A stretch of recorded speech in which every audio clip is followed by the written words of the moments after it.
All Steve can do is sit and watch. Absolutely. He hopes to repeat his success in this year's Moscone Cup, where he and Earl were the two last men standing, and it was Steve Davis who sank the winning ball. Yes, that will add a little bit to the paprika that Earl seems intent on chucking on the game. That's the Davis walk, meaning I mean business.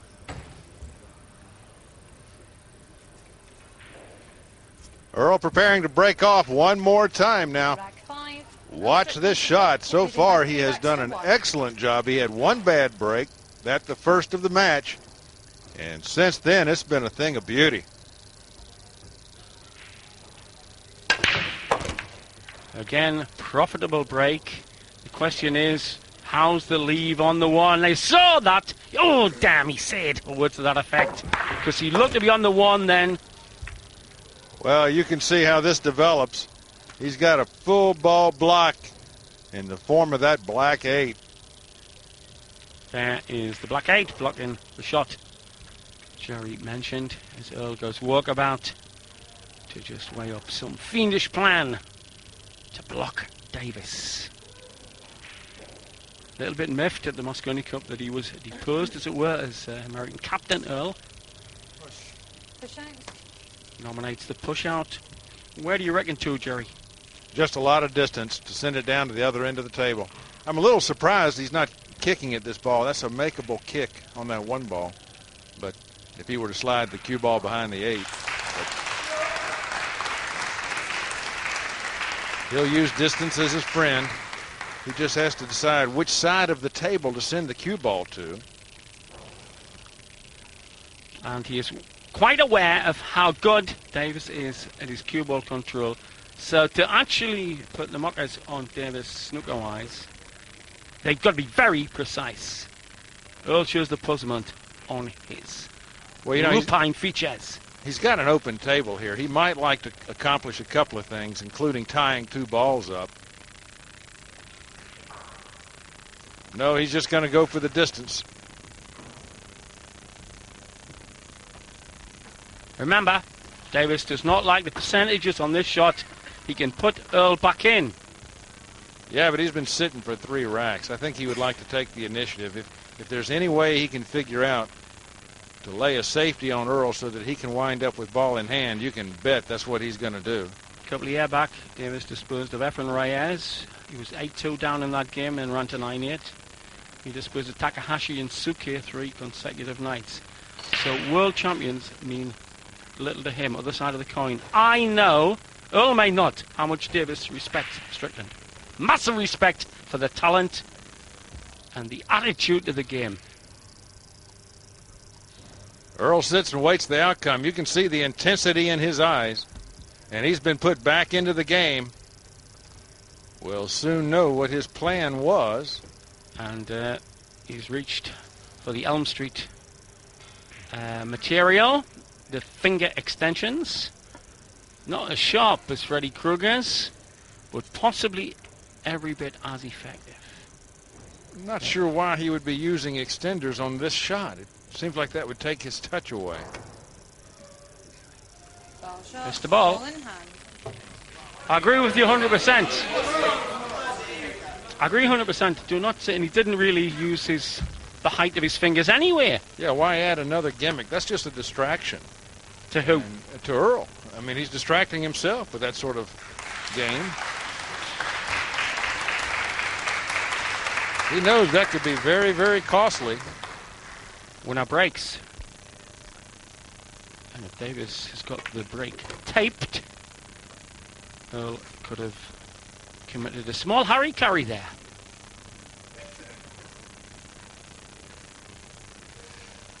I don't see a problem here for Davis either on this table. It appears he's just going to cruise right through this. The balls are set up in an easy out.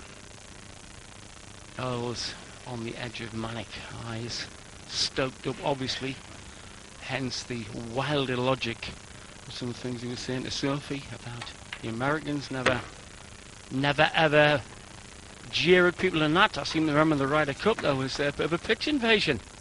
I think Earl was scrambling his ideas And that was an indication of how much he fears and respects Davis. Well, that's the thing. He's building himself up to this match. He wants to get the adrenaline going. He wants to be as sharp mentally as he can be and aggressive. He knows that 9-ball rewards the aggressive player. So how you stoke yourself up is, well, horses for courses. Some horses like being groomed. Here's a horse who likes kicking himself before the race. Strickland.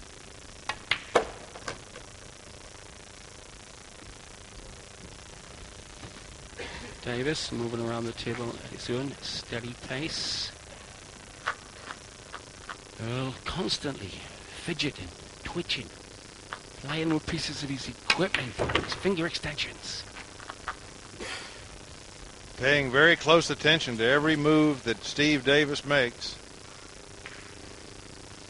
Well, if you watch the run of the balls, given different weather conditions outside, different humidity, you may pick up that odd ounce of knowledge from another bloke's shot that proves vital at a vital time. He was up and out. He thought that was a scratch possible. He is like a greyhound in the slips, as Shakespeare had it. This brings our margin to 3-2. And Davis will be breaking off in the next rack. So he has the advantage to actually tie this match up. The dream match of the week so far. That's right, and Earl's nervous energy bubbling over, helping Michaela Tabb, the referee, chuck the balls back onto the table. He's a cauldron of nervous energy. Boy, you can see how intense this man is. We don't even have to describe it.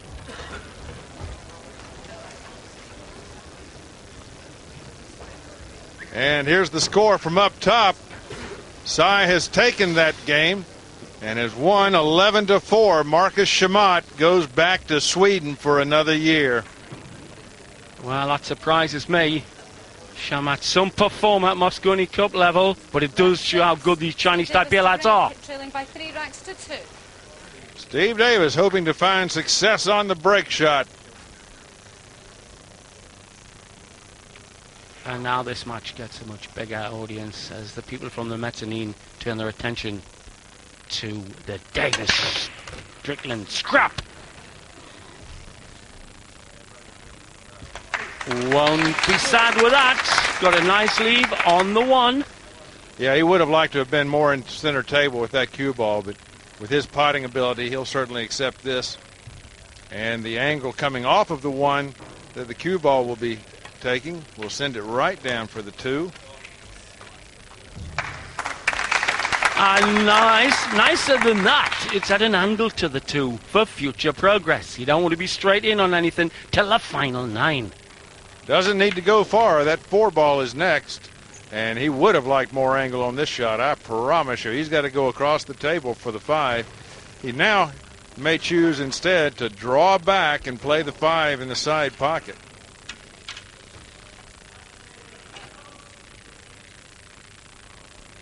This man quite comfortable with the crutch.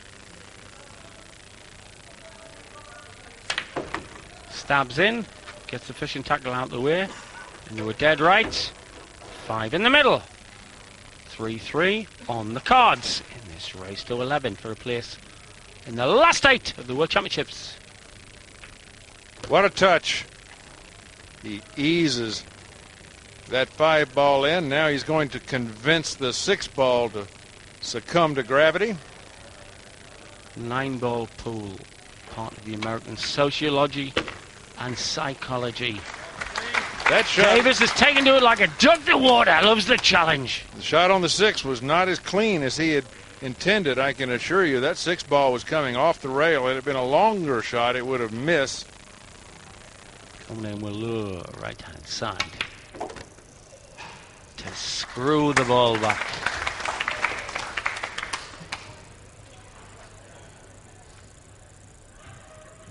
Going for position because of the stroke by top spin. And a beautiful check in the angle off the cush, making it look as easy as spoon and soup. Davis pulls level. 3-3, Davis Strickland. Battle of Giants continues here. What a great day of matches this has been.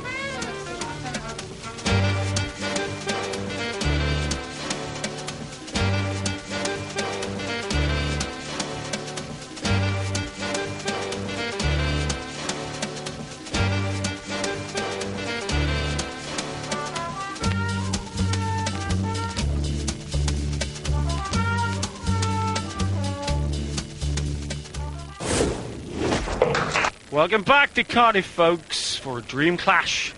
Steve Davis, 6 times World Snooker Champion, taking on Earl Strickland. There in the front row in the black T-shirt, Rob McKenna. 8-ball star was in this tournament.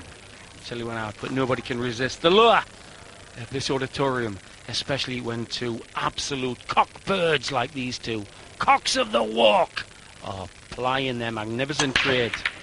There were words by Earl before the game, suggested he was lonely. He wasn't getting respect from the crowd. That this was the Steve Davis show. We wonder if that was Earl's tongue trying to lick himself into shape. Davis does this walk when he's focused. Neither player sat down, Jerry, during the 2.5-minute break. They stood there like former guards on the Berlin Wall. This is serious bull. Keeping their nerves sharp. They're not going to sit down and risk relaxation. They need to stay on edge. And Earl has just played a marvelous safety.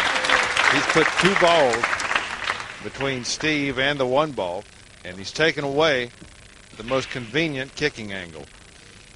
Clever stuff. Kick being the shot where you hit the rail. Now Steve has no choice but to go the long rail. He'll be going all the way down table and back up to hit the 1 ball. Long ways away. But this is a man who the great Jim Rempe and the great Johnny Archer have stood in their company, said he moves the cue ball like it's on a bitty, litty bit of string, said Archer in his honey and molasses voice. One before away, Davis. Always the problem with this very fast cloth of dollying someone up for the opponent. Great hit. Oh, and the second kiss really puts a safety on Strickland. Although Strickland has a full ball to play with here, he can move it around anywhere he wants, and there's still lots of balls out on the table to hide behind. What a day this has been. Earlier today we brought you Bustamante playing Reyes, and now it's Strickland and Davis. Wow. Dream pairing.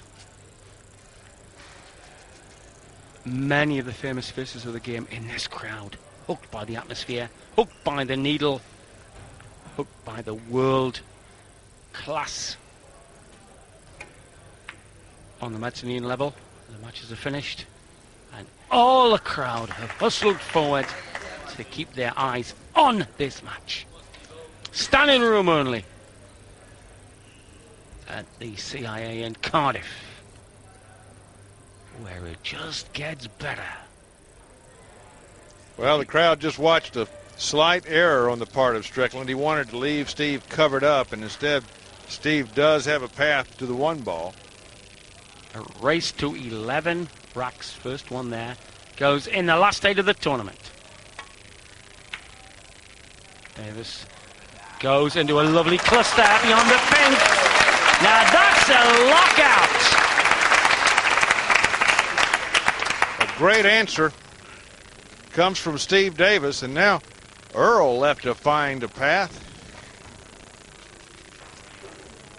Now if he goes back to his case, it'll be to get fingertip extenders for a jump shot. But Earl's usual preference here is to find a kick. Yep. I say kick is the shot where you employ the cushion first precisely to get the angle of attack to get out of the snooker. 1 rail attack. A good hit, but what develops? Aha! Well, Earl said the crowd was giving him respect. That was good applause till the crowd realised that he had dollied it up for Davis, as Earl's body language shows.